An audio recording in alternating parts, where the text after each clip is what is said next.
নমস্কার বন্ধুরা, আজকে আপনাদের জন্য আমার ইউটিউব চ্যানেল থেকে স্বাগতম জানাই। আজকে এই ভিডিওটা দিচ্ছি একটা বিল্ডিংয়ের, একটা টাকসার বিল্ডিং। ধরুন এই বিল্ডিংটা ছাদ হয়ে গেছে। এই ছাদের পর যে রুমগুলো আমি দেখাচ্ছি, কোন রুমটা কিভাবে সাজানো হয়েছে, কিসের জন্য, সেগুলোই দেখাচ্ছি। আপনার ভিডিওটা দেখতে থাকুন, দেখলে অবশ্যই বুঝতে পারবেন। এই যে রুমটা দেখছেন, এটা একটা বেডরুম। এইদিকে আপনার দেখুন, এটা আর একটা বেডরুম। বেডরুম বলতে এটা ঠাকুর ঘর। আর ওই দিকটা এই আরেকটা বেডরুম। এটা একটা জানালা, একটা আলমারি এবং উপরে স্ল্যাব আছে, যেটাকে সাজ্জা বলি আমরা। এই বেডরুমটা অনেক বড় সড়ো বেডরুম। দেখুন, বর্তমান বাজারে এরকম একটা বিল্ডিং আপনি করতে হলে মোটামুটি 10-15 লাখ টাকার প্রয়োজন। কেননা প্রত্যেকটা জিনিসের অনেক দাম, তাই এটা 5 ইঞ্চি ওয়াল করা হয়েছে।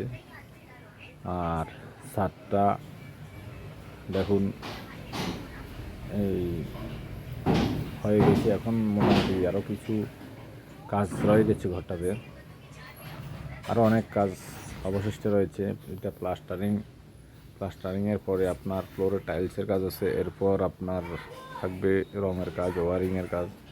এটাতে মূলত কনসিল ওয়ারিংটা করা হয়নি, এটা এমনিতে নর্মাল কেসিং ওয়ারিং হবে। তবে ঘরটা মোটামুটি আপনার 1000-1200 স্কোয়ার ফুটের হবে। হাজার থেকে একটু সামথিং বড়, 1200 হবে না, 1050 এরকম স্কোয়ার ফুটের একটা ঘর। এরকম একটা ঘর করতে হলে বর্তমান বাজারে প্রায় 15 লাখ লেগে যাবে আপনার, কমপ্লিট রং টং নিয়ে পুরা। এই লোকটা কাজ করছে আমার সাইডে।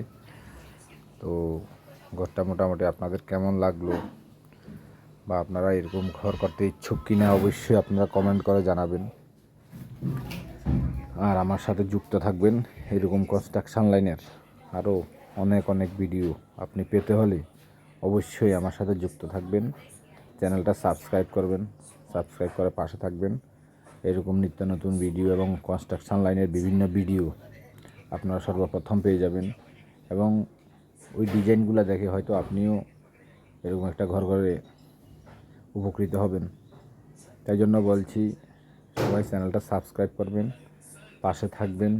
আমার চ্যানেল থেকে সবসময় কনস্ট্রাকশনের ভিডিও থাকবে, পাশাপাশি কোনো সময় কিছু আপনার কমেডি ভিডিও দেওয়ার চেষ্টা করব, যেহেতু আমাদের হাসি খুশির প্রয়োজন।